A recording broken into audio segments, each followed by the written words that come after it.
Vamos ao tópico 16.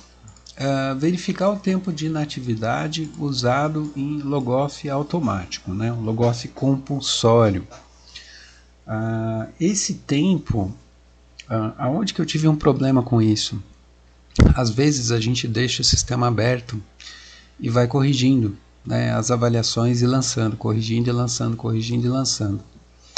E aí qual que foi o problema? Quando eu cliquei em salvar notas, apareceu uma janela dizendo que a minha sessão havia sido encerrada, nenhuma nota foi salva, né?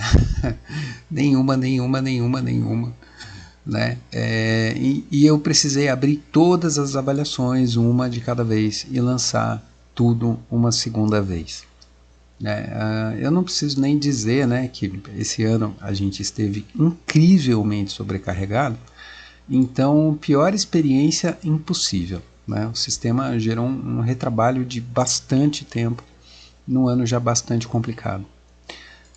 Então a sugestão aqui é a seguinte: quando o professor estiver preenchendo campos de notas de avaliações, né, ou registrando conteúdos, o timeout ele tem que ser muito bem pensado, muito bem definido, né? Ou jogado lá para cima, tá? Para não ocorrer logoff compulsório, tá bom? Esse logoff compulsório eu não sei se não é nem um pouco legal. Eu não sei até que ponto vocês conseguem fazer isso ou não, mas o que eu sugiro, se for possível, é que o sistema de alguma forma ele registre os tempos de permanência em que o professor está nesse módulo de notas, em que o professor permanece no campo de conteúdo. Ou seja, desabilitar o logoff para coletar esses tempos de permanência para a gente conseguir, a partir daí, tirar uma média e com base nessa média, com base nesse teto, né, a gente estabelecer esses limites, né, de timing adequado para logoff compulsório. Tá bom? Então, esse tópico é apenas isso. Né? É coisa simples, mas gera muita frustração, gente. Esse retrabalho de você ter que abrir avaliação por avaliação numa turma inteira e sair lançando de novo, isso deixa o professor transtornado. Sugestão de exibição de médias projetadas, viabilizando análises. Vamos lá, esse item aqui é o seguinte. Imagina que toda vez que vou lançar uma nota, fica aparecendo lá, né, como nos registros anteriores aí dos vídeos, você deve lançar uma diversificada, você deve lançar uma obrigatória, é preciso ter uma atitudinal e tal, né? Então aqui qual que é a ideia? A ideia é que na área de notas, essa coluna que exibe a média final, ela poderia ser alterada para a média projetada. Então imagine o seguinte: a coordenação pedagógica quer ter uma ideia de como está as turmas, essa turma, em relação ao andamento, né? Como é que é a média projetada desse estudante?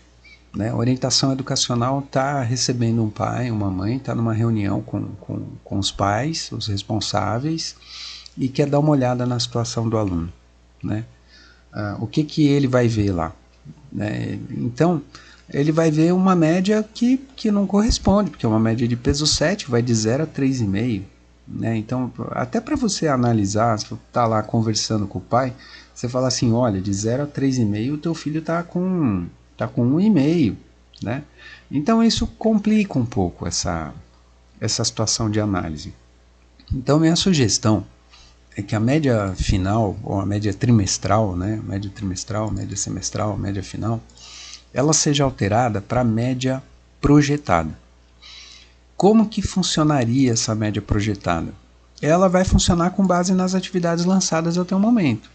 Então, se o cara, por exemplo, só lançou, professor no caso, né, professora, só lançou atividades diversificadas, o professor lançou 2 atividades diversificadas. Então o aluno tem lá uma nota de 0 a 7, essa nota de 0 a 7 é convertida numa nota de 0 a 10, e essa nota de 0 a 10 passa a constar como uma média projetada. Né? Então dessas 2 diversificadas eu consigo obter aí, de 0 a 7 o cara está com 7, então de 0 a 10 o cara está com 10. Né? Eu estou numa reunião com a família, verificando ali a situação, de 0 a 10, teu filho está projetando uma média 4 aqui, se continuar desse jeito, ele vai acabar, né, se dando mal no final do ano. Vamos aproveitar que a gente está no primeiro trimestre, ainda dá tempo de recuperar e assim por diante.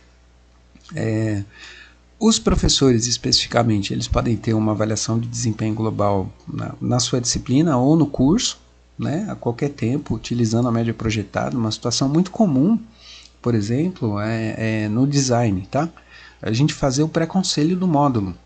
Toda vez que a gente tem que fazer um pré-conselho do módulo, a gente tem que usar uma planilha de Excel específica, ou os professores usam o NSE para lançar lá uma média projetada de acordo com a nota que eles já têm, né? Ou lança numa planilha, essa planilha faz o cálculo da média projetada. Quer dizer, a gente sempre tem que dar uma volta, né, para conseguir enxergar a média projetada. Acho que dessa forma a gente conseguiria, usando a média projetada, a gente conseguiria aumentar, né, a quantidade de finalidades, né, de coisas para as quais o Sou Professor pode ser usado, né? Então, vamos lá, a orientação, podendo mostrar aos pais, minimizando retenções. Aqui eu comentei exatamente do pré-conselho, né? Isso permite enxergar o que ainda não é visto, ou que é visto só depois do conselho de classe, né? E às vezes não tem mais tempo para recuperar, né? Então a gente precisa tanto reduzir retenção no integrado, quanto reduzir evasão no modular. Se a gente enxerga um campo de média projetada, o sistema é capaz de exibir um relatório mensal. Quais são os professores, quantas atividades cada um desses professores lançou, ele lançou diversificada, ele lançou obrigatória, né? Então pensa, do ponto de vista da gestão, o coordenador pedagógico tem nas mãos um relatório que mostra a escola inteira, todos os professores e professoras que dão aula para aquela determinada turma. Quantas atividades já estão lançadas? Qual é a média projetada daquele aluno? Né? Então a gente tem condições de ter um acompanhamento quinzenal do aproveitamento do estudante. Né? No caso daqueles professores que são mais relapsos, relapso no sentido de demorar para efetuar o lançamento, né? A gente chegou agora esse semestre aconteceu uma situação bastante esquisita, mas isso foi em relação ao Teams, tá? Não é em relação ao Sou Professor. Um aluno do segundo módulo me procurou porque havia uma atividade pendente da equipe do Teams do primeiro módulo, que era uma atividade que o professor não devolveu. E eu não dei aula para o primeiro módulo e não estava na equipe, então não tinha simplesmente como excluir, né, aquela tarefa ou realizar a devolução daquela tarefa para que saísse da lista de pendência do aluno. Então isso acabou gerando aí uma situação. Chegou agora no final do semestre, né? Eu entrei nas equipes do Teams dos módulos e saí devolvendo todas as atividades que os professores não haviam devolvido.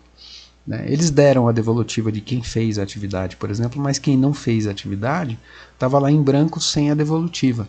E aí esse estudante está de novo com a gente semestre que vem, o Teams vai apresentar esse mesmo problema e vai trazer aquela tarefa como como é que se diz? Uma pendência daquele aluno. Quer dizer, você tem uma pendência de uma tarefa de um semestre que você não está nem mais cursando.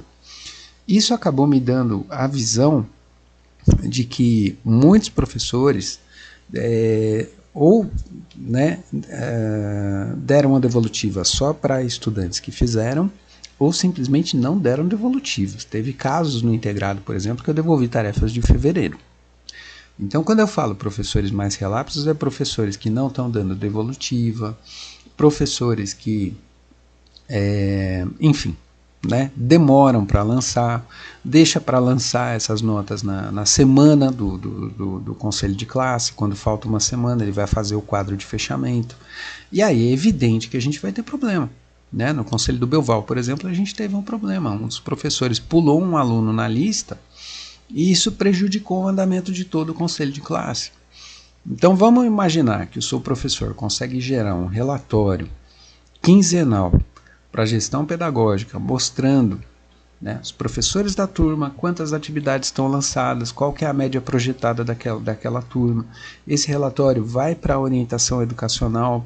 A orientação educacional consegue visualizar, sem precisar conversar com os professores, quais são os alunos que estão projetando um aproveitamento problemático, né? E assim por diante. Então, do ponto de vista do sistema, é possível fazer muita coisa.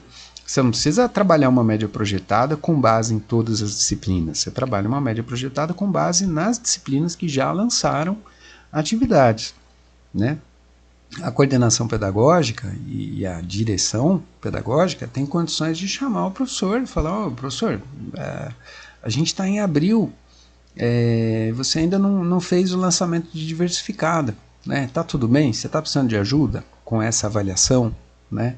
Diversificada, você já aplicou, só falta lançar, o que a gente pode fazer para ajudar, né? Então a ideia não é você ficar no pé, nem cobrando o professor, a ideia é a escola enxergar qual é a situação efetiva do aluno para a gente conseguir reduzir os índices de retenção e no caso do modular a gente conseguir reduzir o quadro de evasão. Então relatórios semanais, relatórios quinzenais, relatórios mensais, enfim, do ponto de vista do sistema e o que o sistema é capaz de fazer para ajudar, né, a gestão pedagógica da escola. Tá? Então a gente tem um baita de um potencial aí nas mãos de gerar insumos, né, subsídios para a gestão pedagógica, e hoje a gente não explora isso daí, né? E tudo isso morando aqui dentro da ideia de você trocar a média final por média projetada. Agora, fechou o quadro, fechou o prazo, então aí a coluna média projetada vira coluna média final, média trimestral, média semestral, e vai mostrar qual que é, então, a situação efetiva desse estudante, né? Desse aluno, dessa aluna, tá bom? 12 e 10. 18. Bom, aqui não é uma questão do sou professor, é uma questão mais de sistema, tá? O que eu percebo é que, assim, aqui, por exemplo, uma das disciplinas do design, DELIC, desenho, linguagem e cores, ela foi denominada incorretamente como DLCI, né? A disciplina é DELIC, ela não é DLCI. Isso evidencia o quê? Que não existe uma base de dados integrada de componentes curriculares. Tá bom? Então, dispor de uma base evita erros de denominação, auxilia em projetos futuros, como a título de exemplo, né? Vamos dar um exemplo aqui. Verificar todos os registros trabalhados no componente DELIC no integrado e no modular ao longo dos últimos 3 anos com o objetivo de aprimorar estratégias pedagógicas e o sequenciamento de conteúdos. Então pense, o teu gestor pedagógico está analisando um curso e ele quer ver o que é dado no integrado e o que é dado no modular, né? Ele consegue puxar isso do guarda-chuva DELIC. Agora, se DELIC, né, tá como DLCI, ele não consegue puxar do guarda-chuva. Então, eu estou dando só um mero exemplo de como não existe uma base de dados integrada. Não é só do sou professor, esse problema também é do NSE. No caso do NSE, o professor é quem registra o nome do componente, né? Ó, aqui, só para mostrar, tá vendo aqui na foto 1, ó, DLCI. E no print 2 aqui, o professor tem esse botãozinho, ó, atualiza o nome da disciplina. Aqui eu consigo atualizar o nome da disciplina, né? Então, do ponto de vista do registro, do diário de classe, isso não poderia acontecer. A gente está seguindo um plano de curso, o plano de curso segue um quadro curricular. No quadro curricular, essas disciplinas têm um nome, né? Aqui, por exemplo, que é METC, Metodologia do Trabalho Científico, eu entrei para editar porque olha o nome que estava aqui na disciplina, ó, Metodologia Científica. Não é esse o nome da disciplina no plano de curso, no quadro curricular do plano de curso. Então, a gente tem que ter uma base consolidada, uma base integrada de componentes curriculares. né? Depois que uma base consolidada é gerada, pensa que o aluno precisa emitir o histórico escolar. Ele emite o histórico escolar a qualquer tempo pela internet com autenticação e certificação digital. Sem ter essa coisa de ter que pedir o documento para a secretaria, para dar o prazo da secretaria, para sair o documento com carimbo, não sei o quê. Já sai impresso direto lá na impressora da secretaria, vai para a mesa da direção para assinar e acabou, né? Então, registros e essas bases consolidadas, eles geram muitas possibilidades e muitas delas a gente não consegue nem prever nesse momento, né? Mas a ideia é usar a tecnologia para facilitar esses processos todos, tá? Então, a base consolidada de componentes curriculares, ela não vai resolver apenas questões documentais, né? Ela pode resolver processos como atribuição de aulas, quantas aulas são, quantas turmas estão, né? É possível centralizar informações, componentes, cargas horárias, suplementação, substituição, num sistema único, né? Vamos pensar que nós estamos no segundo semestre de 2021 e o que a escola utilizou para fazer a atribuição global, FIEB? Todas as unidades. Ela usou planilha de Excel. Gente, desculpa, mas do ponto de vista da diretoria de tecnologia de informação e o que ela é capaz de fazer pela fundação, não faz sentido que a atribuição aconteça usando uma planilha de Excel, né? Mas enfim, é o que tem para hoje, né? É o que tem para hoje. Tá? Então, enfim, estou só sinalizando algumas possibilidades aí que de repente, sei lá, a gestão não está enxergando, ou a DTI não está enxergando. O objetivo não é criticar, né? O objetivo é ajudar a enxergar aonde a gente pode chegar e como facilitar os processos dentro da escola. Tá? Vamos aqui agora ao registro 19. Esse registro 19 é uma coisa curiosa, que o sistema ele mostra aqui na data, né, como pendência. O botãozinho de pendência ajudou muito, tá? O Czinho e o Fzinho que tem aqui, né? Czinho de conteúdo, F de frequência, ajudou muito a identificar qual dia que tá, né? A pendência. Depois você abre a aula, você consegue ver se a pendência está só no conteúdo ou na frequência, assim por diante. Mas o que me deu um nó na cabeça? E se eu estou dando aula há 12 anos, eu fico imaginando os professores que estão na escola há 25 anos. Os Cs e os Fs. O C e o F no diário, ele sempre foi o C de compareceu e F de faltou. Gente, esse C e F de conteúdo e frequência deu uma confusão na minha cabeça que vocês não têm noção. E essa confusão, ela virou uma constante, tá? Isso foi o semestre inteiro. Tá bom? Eu não sei se outros professores se depararam com esse problema, né? Esse relato é bastante particular. Mas eu fiz essa confusão. Será que é melhor R de registro, A de assunto, né? Ou é C de conteúdo mesmo e a gente se acostuma, né? Então eu só estou levantando a bola aí para vocês poderem, né? Pensar a respeito disso, tá? E aqui no caso desse último aqui, registro 20, 18 e 15, é o processo de edição de notas e o descarte de alterações, né? Então, às vezes a gente abre uma avaliação para editar, tá? Então, imagina, a avaliação já foi aberta, ela foi criada, as notas já constam no sistema, e a gente abre essa avaliação para edição e a gente conclui que não quero alterar nada. Eu abri essa turma por engano, por exemplo, eu achei que era do primeiro A e eu estou na planilha de nota do segundo A. Então, só existe um botão salvar alterações, tá? A gente precisa de um botão voltar, né? Um botão descartar alterações ou qualquer coisa que valha. E a tecla ESC, ela não funciona para a gente cancelar e retornar. Tá bom? Então é preciso salvar compulsoriamente, ou seja, eu preciso clicar no botão salvar notas para conseguir sair dessa tela, né? Então é o caso da gente habilitar o ESC para cancelar ou é perigoso, né? É melhor a gente criar um botão descartar alterações, por exemplo? Então é só uma sugestão aí para a gente pensar, tá bom? Então fechamos aqui mais um.